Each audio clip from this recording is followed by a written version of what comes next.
just the run across the road, ready that if anyone spots him out, he's going to win the fight regardless. Taikonn gets a knock on a loot 12 elsewhere in the fight. But oh no, that's going to be an actual collapse from TSM on to Taikonn. He's running around, but the footsteps should be heard. They're getting into the vehicle, going to be driving away, needs to get out of there. I think avoid some utility as we head back onto Himass's angle. And again, just running out in the open. No, not a fear in the world. Nice grenade finds Cold. Spaceman looking to peek out in the open. There's no way that they just solo one-man pushed 2 teams' compounds at the same time. And Himass once again takes down 2 of Weibo, who are ready and prepared. They're peeking into him, and he just takes off their heads instantly. Spaceman was holding the angle. Spaceman was holding the angle, but Himass still wins. Sololzy arrives, and that's going to be it. Weibo are eliminated. Cerberus, they are unstoppable at this moment. So now the Bleeder on the move. And you can tell that Day Trade know that they're in a super vulnerable position. They can't even commit to shooting those tires because they don't want to get peeked from the high ground of Armory Gaming. Back onto Cerberus. Shots damage onto TSM. Sparking has been killed by Taikonn. Still, Cerberus want to go for the push. It's either KDF or this south angle, and they're going towards the south because there are more victims here. Belmoth gets the better of him with the initial spray with the headshot, but Taikonn dealing with Flash leaves Belmoth alone. 1 versus 4 against Cerberus, and Himass switches weapons from the red dot spray. He was just practicing there, like there was no need to go for the red dot spray. And finally, when it looks like it might not go his way, he says, all right, let's get this over and done with. 21 points will be all they get today. Hard to line it up, trying to shoot through that fire. Made it difficult to really spot where that player is. Put up a good fight at the end there. But it was too much to ask for one lone player. Cerberus 6 kills so far, trying to put an end to Legacy. RBN avoids the stun, avoids the molly, but HaiSaki swinging around the opposite side. Himass gets the knock on that. DHC, LFP, all confirmed, all killed. It's just RBN left, stuck in the corner, hiding behind a smoke. Spray comes through. But RBN gets a knock on Himass, trying to look for the confirm, but HaiSaki is there to make sure that they keep their star player alive. This time around, everyone will be surviving until at least 2 minutes and 53 seconds as Orkarin gets caught out along that very road, not expecting Cerberus to be there, and Sololzy claims the first blood from Bleed. Vision on towards Taikonn, an exchange of shots, but Jacob might just get crept up on, has to drop down through the warehouse roof, but it's a wide open wall. Himass still has an angle to get that knock, and the remainder of the arena are split once again. There was not an early game fight that Cerberus does not like, and they have yet to get punished on these aggressive maneuvers. Their placement points are low considering where they are on the leaderboard, but it doesn't matter because they keep dealing so much damage and they keep getting away with it. He just walked up the hill and Jacob had no idea. They knew that Taikonn was in the buildings to the south, but that close range, 3x spray from Himass, he's not going to miss those. And the petty, just slow dropping of items across the way to make looting that much more difficult. It's one big, giant middle finger. Himass is on a flank angle, could be in a blind spot for KDF as HaiSaki pulls some attention his direction as another frag grenade gets prepped. Spray off on the side. Himass can't quite land it for once. For once in one of these tournaments that we've had, Himass doesn't land the spray, but Taikonn and HaiSaki pick up the slack. And KDF, who started off the grand finals of PGS4 with their best day by a wide margin, are looking like they're going into the final game on single digits. Taikonn has hit 150 kills throughout all of PGS, starting from number 1 in Malaysia last year. Still has a long way to go before contesting Himass's scoreline, but again, it just shows that everyone on Cerberus can pull their weight. Yeah, they're all just contributing to the fragging now. Sparking, actually, from the opposite side of the valley.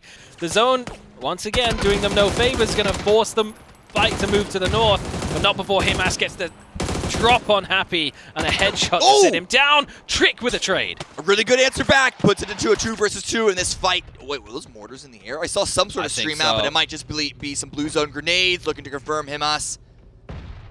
The stack doesn't quite land at TSM's third-party angle.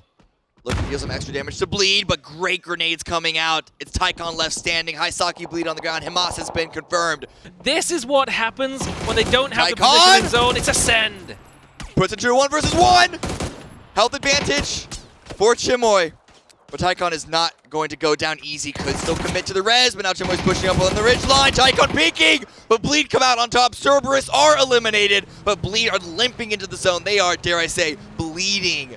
Should just keep him in line for the bleed out as well. Himass, though, still doing work as DK tried to make an entrance. They've gone right into the middle of Cerberus, and he's going to sit down Americano as Lyrics drops Starlord from afar. E-Arena as well. This is not looking great for D+ at all. One player left standing. It's all in a Curon.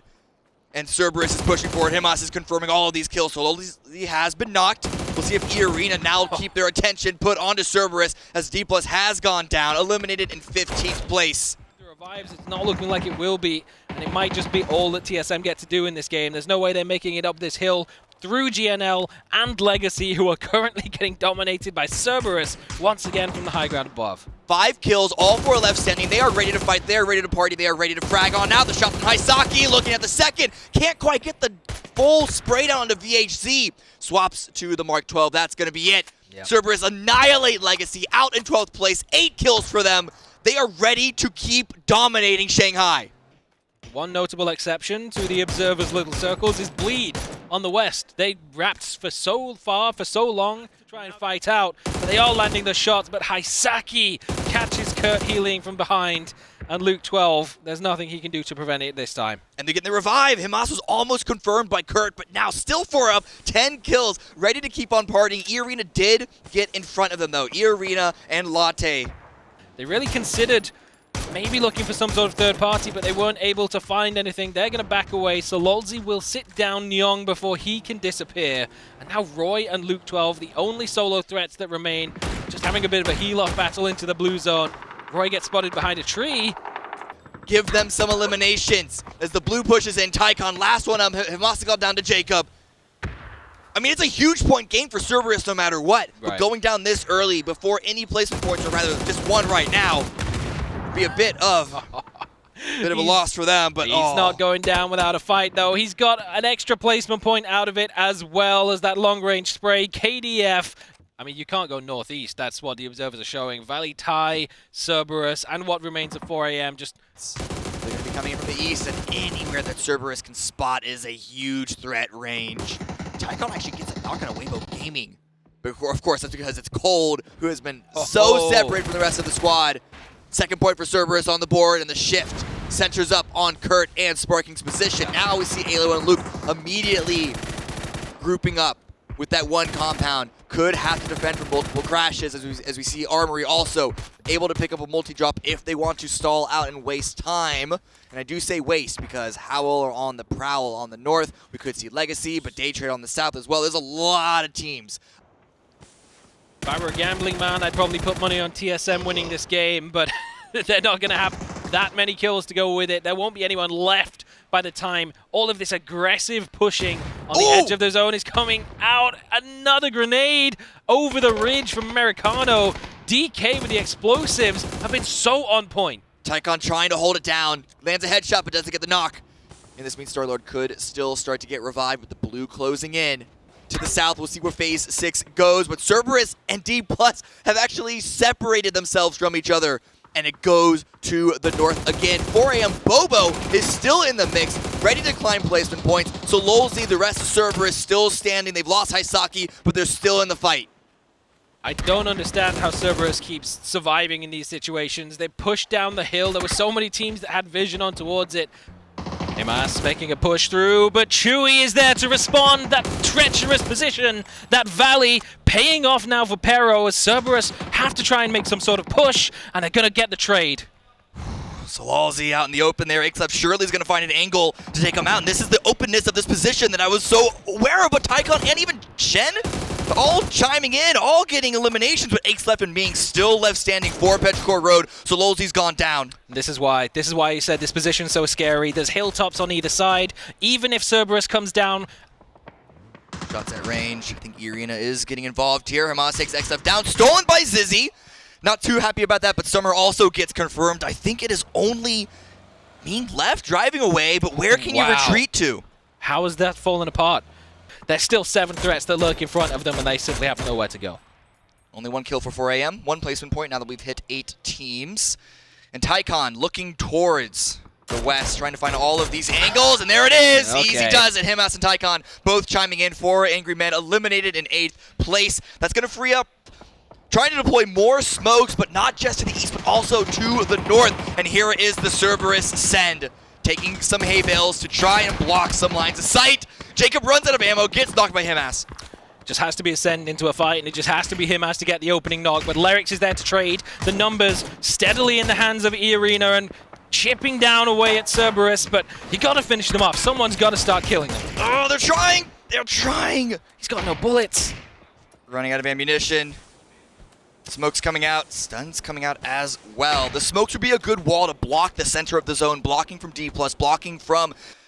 But at this point, this is the most vulnerable team for them to go up against. They only have 1 kill point, only 1 placement point. It's a very low-scoring game at the moment, but HaiSaki strikes. Zizzy gone down. They've just expended so much of their utility to get into grenade range. It gets them a re-knock, but they're not even going to be able to secure the point. Potentially, if HaiSaki can grab this revive, it might have all been a wasted effort. Tigger, meanwhile, fighting against each other. Chewy now rolling on up. Shen with a grenade in hand, looking to try and take this flank position out, but the covering fire from Ace left means that Weibo do not have a lot of health to play with, but a third-party shot, that come from Cerberus all the way on the west side. No way is Weibo getting away with this again. They're under assault from multiple angles again in this dip, but that is it. It's actually going to be a nice frag from Shen. Sonics are annihilated by Legacy, so America's on America's action. More fighting in prison that you can see in the picture-in-picture, and Mamu for Weibo is the last one standing. Petra Road pushing in, Ace left, trying to find some semblance of room to play with, but Cerberus with the long-range shots just cleaning everything up. Long-range grenade. Oh, not quite getting under the car in time. The first aid comes off just quickly enough for Ace left to survive. And Weibo, their run might just come to an end as they try and make it out of the dip, but not before Ace left gets sat down by Mamu seconds before HaiSaki deals with him.